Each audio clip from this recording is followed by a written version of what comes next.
नमस्कार, मैं भारत शर्मा आप सभी का स्वागत करता हूं हमारे YouTube channel crack fact Z में। हमने तुलसीदास के द्वारा उनके रचित महाकाव्य ग्रंथ से 3 पैराग्राफ पढ़ लिए थे। ठीक है, अब ये जो पद है ये तुलसीदास द्वारा रचित हैं। बेसिकली आप ध्यान देना बच्चे कि संस्कृत का एक शब्द है, सूत्र है व्याकरण का, सुप तिङन्तं पदम।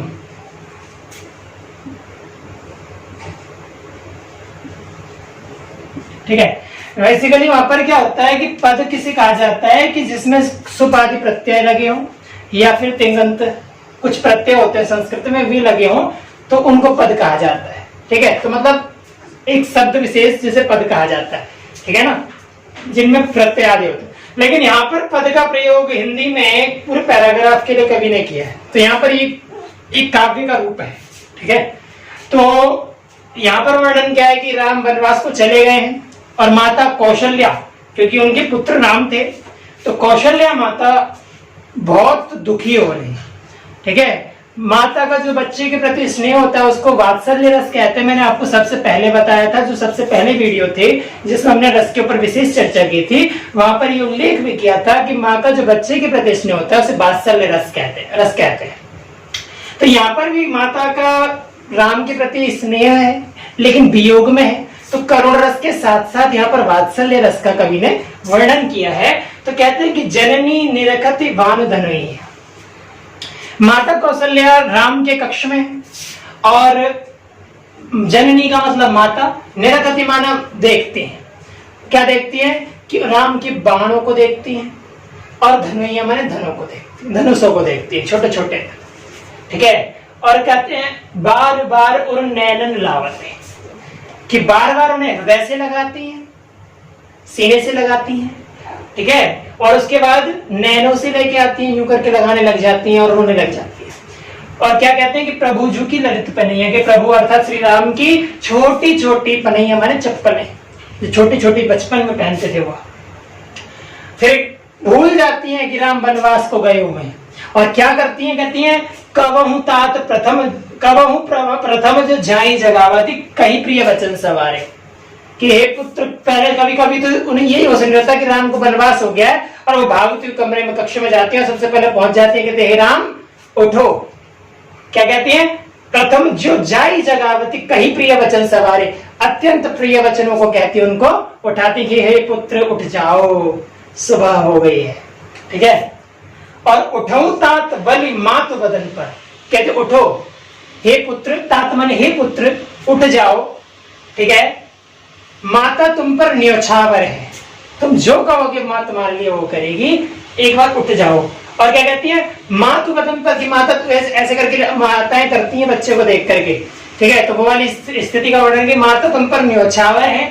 ठीक है, और क्या कहती है कि उठ जाओ, अनुज सखा सब द्वारे, कि छोटे छोटे जो तुम्हारे छोटे भाई है वह सारे मानो, क्योंकि वहां पे है नहीं, लेकिन माता को क्या स्थिति है माता की कि उनको यही लग रहा है कि अभी भी सब कुछ है, राम भी यहीं पे है और छोटा है, और राम के जो छोटे छोटे भाई हैं वो भी यहीं पे है। तो कहा कि अनुज सखा सब द्वारे, अनुज होते हैं छोटे भाई को बोलते हैं, तो कहा कि अनुज सखा सब द्वारे, सखा माने होते हैं भाई, वैसे सखा माने मित्र होते हैं बेसिकली, लेकिन कहते हैं कि भाई यहाँ पर घर में क्योंकि वो सखिया की तरह रहते थे, छोटे छोटे जो थे, तो कहता है कि अनुज सखा सब द्वारे, कि छोटे छोटे जो जितने भी छोटे तुम्हारे भाई है वे सब तुम्हारे द्वार पर खड़े हैं।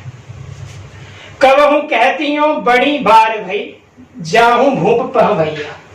ठीक है, कभी कहने लग जाती है, कभी कहती हूँ कि कभी कहने लग जाती हैं कि बड़ी बार माने बड़ी बाट हो गई है, कभी बड़ा समय हो गया है, जाऊं भूप पह भैया, कि तुम्हारे भैया जा चुके हैं। कहाँ, भूप माने राजा के पास, अर्थात पिताश्री के पास तुम्हारे, कि राजा दशरथ के पास तुम्हारे भाई जा चुके हैं और तुम्हारा इंतजार कर रहे हैं, तुम भी चले जाओ। और कहा कि बंधु बोले जे जो, हे पुत्र, बंधु माने हे पुत्र, बोनी जे जो तुझे अच्छा लगे तू मुझे वो बोल दे, भावे। ठीक है, जे जो भावे, कि तुझे जो अच्छा लगे हे पुत्र, जो तुझे अच्छा लगे, गई निछावर मैया, तुम मुझसे कह दे, माता तेरे लिए तो न्योछावर हो जाएगी, तेरे लिए तो सब कुछ देने के लिए राजी हो जाएगी, तू जो कहेगा माता वह कर देगी तेरे लिए। कबहु समझ बने गमन राम, रही चकी चित्र लिखी सी, ठीक है, कि जब उसे याद आ जाता है क्या कि जब राम वनवास को चले गए, ठीक है, कमुज समुझ माने जब याद आ जाता है, समझ जाते हैं कि राम वनवास चले गए हैं, क्या कि वनगमन राम को, कि राम वनवास को गए हुए, राम को वनवास हो गया है। रही चकी चित्र लिखी सी, वो एकदम मूर्ति की तरह स्तब्ध खड़ी रह जाती है, चित्र लिखी सी मतलब तस्वीर की तरह बिल्कुल खड़ी की खड़ी रह जाती है। तुलसीदास वह समय कहते लागत प्रीत सिखी सी, ठीक है, तुलसीदास तब कहते हैं, क्या कहते हैं कि उस समय माता कौशल्या बिल्कुल एक मोरनी की भांति हो जाती है। प्रीति सिखी का मतलब होता है मोरनी की, मोरनी जब तक बादल का मौसम होता है जब तक तो खूब नृत्य करती है, खूब बारिश के मौसम में खूब नृत्य करती है, लेकिन जो ही अपने पैरों को देखती है तब ये रुदन करना शुरू कर देती है। क्यों? क्योंकि उसके पैर काले होते हैं, बेसिकली वो पूरी गोरी हो, मतलब इतना सुंदर है, लेकिन उसके पैरों से उसको अपने पैरों को देख करके चिढ़ होने लग जाती है कि मेरे ऐसे काले पैर क्यों है। अब ये चीजें वास्तव में तो कहीं नहीं जा सकती, क्योंकि कवि प्रतिभा का धनी होता है, तो कुछ चीजें ऐसी होती हैं जो केवल काव्य में कवियों के द्वारा प्रयोग की जाती है, वास्तव में ऐसा कभी नहीं होता। तो ये जो मोरनी वाला कॉन्सेप्ट वास्तविक नहीं है, केवल ये कॉन्सेप्ट केवल कवियों के द्वारा उपमा के रूप में प्रयोग किया जाता है, जैसे यहाँ पर कवि ने किया है, तो इसमें उपमा अलंकार भी है, ठीक है ना। और पुनरुक्ति प्रकाश अलंकार बार बार में है, और बाकी जाई जगह वही सखास भूप पर भैया बड़ी बार कहूं कहते बंधु बोले जय जो, ठीक है, इत्यादि में अनुप्रास अलंकार है। अब यहाँ पर जो दूसरा वाला पद है इसमें माता क्या कहते हैं, इस बात को भी अब एक बार समझ लेते हैं। तो कहने का मतलब इसको पहले पढ़ लेते हैं, इसमें ब्रज भाषा का प्रयोग है, उसमें भी ब्रज भाषा का, लेकिन जो पिछले 4 पैराग्राफ हमने 3 पढ़े थे जो कि 2 वीडियो में विभक्त है, उनमें अवधि हिंदी भाषा है और यहाँ ब्रज भाषा हिंदी का प्रयोग है, जो हिंदी की विकृत भाषाएं हैं, ठीक है, जो कि ब्रज बोलियों के नाम से भी जानी जाती हैं। तो कहने का मतलब क्या है कि राघव एक बार फिर आवो, ठीक है। तो यहाँ पर माता अपने पुत्र से कहते हैं, ठीक है, संबोधित करते हुए कि हे पुत्र, हे राघव, हे राम, एक बार फिर आओ, कि एक बार फिर से लौट करके आ जाओ। क्यों आ जाओ? कहा कि ए बरवाज बिलो की आपने बहुरो बने सिधा। कहा कि बरबाज, बाज माने घोड़ा, ठीक है, कि ए बर माने एक बार इस अपने इस घोड़े को देख लो, मिलकर के इससे वापस वन को चले जाना, ठीक है। माता क्या करती है, वास्तव में क्या होता है कि माता ना अपने दुख को कहने भूल जाती हैं। आप यहाँ तक इस समय वर्तमान में एक केस चल रहा है कि सुशांत सिंह राजपूत ने आत्महत्या कर ली। आप जानते होंगे, आपने उसकी वीडियो देखी होंगी, तो उसके पास एक काले कलर का कुत्ता था, मुझे उसका नाम नहीं पता, जो पालतू था। अब वो उस व्यक्ति को ढूंढ रहा है जो इस दुनिया में नहीं है।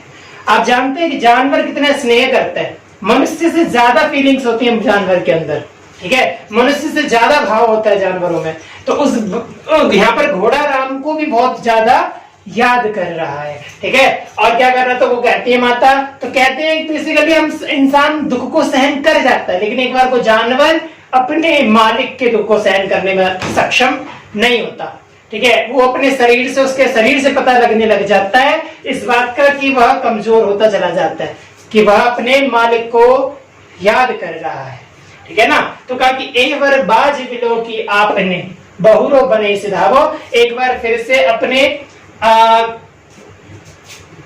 अपने घोड़े के पास एक बार अगर आप वन से वापस आ जाओ, अपने घोड़े को मिल करके वापस चले जाओ, फिर से वनवास चले जाओ, कोई प्रॉब्लम नहीं है इसमें। कहता कि जे पय प्याई पो की कर पंकज बार बार चुचकार। ये वही घोड़ा है जिसको पय माने पानी पिलाते थे, जिसको आप पानी पिलाते थे, ठीक है, हे राम, जिसको तुम पानी पिलाते थे, किससे? कर कमल, कर पंकज, कर माने होते हाथ, तो कहा कि कमल रूपी हाथों से जिसको तुम अपने पानी पिलाया करते थे, ठीक है, और बार बार चुचुकारे, बार बार उसको सहलाते थे, पुचकारते थे, ठीक है। तो यहाँ पर रूपक अलंकार है, ठीक है, यहाँ पर रूपक अलंकार है, ठीक है। और कहा क्यों जी वही मेरे राम लाडले। अब माता प्रश्नवाचक चिन्ह लगा करके कहती है, हालांकि यहाँ पर संबोधन का प्रयोग है, लेकिन वहां पर प्रश्नवाचक चिन्ह को कहती है कि वैसे अगर तुम नहीं हो तो ये क्यों जिए, हे मेरे पुत्र, हे मेरे लाडले राम, हे मेरे पुत्र, ये जो है घोड़ा ये तुम्हारे बिना क्यों जिए। ते अब निपट विसारे, अर्थात यह तुम्हारे दुख में, ठीक है, ये कमजोर होता चला जा रहा है और ये तुम्हारे बिना रह ही नहीं सकता था। उस घोड़े को तुम छोड़ करके वनवास चले गए हो। फिर कहता है कि चलो ठीक है, अब तुम यहाँ तक मेरी बात में भले कुछ भी कह रहे, लेकिन तुम लौट करते आओगे नहीं ना। तो वो तरली ले लेती अपने आप में। माता कहती है कि भरत सौगुनी सार करते हैं अति प्रिय जानती हारे, कि तुम्हारा अति प्रिय जान करके भरत कि भैया ये राम का प्रिय घोड़ा है, इसको बहुत तुम्हारा अत्यंत प्रिय ऐसा जान करके भरत तुमसे भी जितनी तुम इसकी रखवाली नहीं करते थे, जितना तुम इस पर ध्यान नहीं देते थे, वास्तव में उतना उससे भी ज्यादा 100 गुनी भरत इसकी सार करते हैं, अर्थात भरत इसकी देखभाल करते हैं।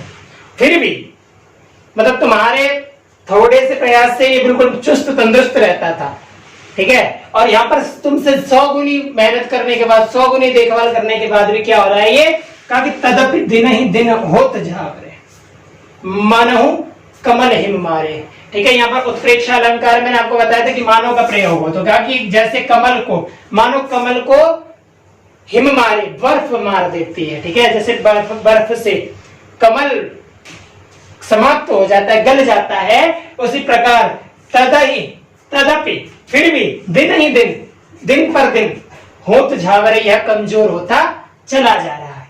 कहा कि अब माता किसी पथिक को देखते हुए कहती है, संबोधित करते हुए कहते हैं कि हे पथिक सुनो, सुनो पथिक, हे पथिक सुनो, जो राम मिलहि बन, अगर राम तुम्हें वन में मिल जाए तो कहियो मात संदेशो, कि मेरी अपनी माता का, माता कौशल्या का संदेशा कह देना कि तुलसी मोहि और सबिनते इनको बढ़ान दे। तुलसीदास कहते हैं कि मुझे अपने और सबसे, अपने आप के लिए कोई दुख नहीं है, ठीक है। मुझे अपनी कोई चिंता नहीं कि राम के बिना मैं रह पाऊंगी नहीं रह पाऊंगी, और औरों की मुझे कोई चिंता नहीं है, लेकिन इस जीव की मुझे बहुत चिंता है। यह घोड़ा राम के वियोग में सूखता चला जा रहा है, यह मृत्यु को प्राप्त भी हो सकता है, ठीक है। तो इन जो जानवर बोल नहीं सकते, इन पर कुछ दया आती है, तो कहता है कि इनकी मुझे ज्यादा चिंता है, ठीक है।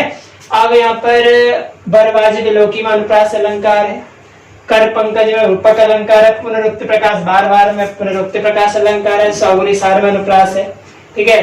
दिन ही दिन में भी अनुप्रास अलंकार है। हाँ, पूरी पंक्ति में उत्प्रेक्षा अलंकार है। धन्यवाद।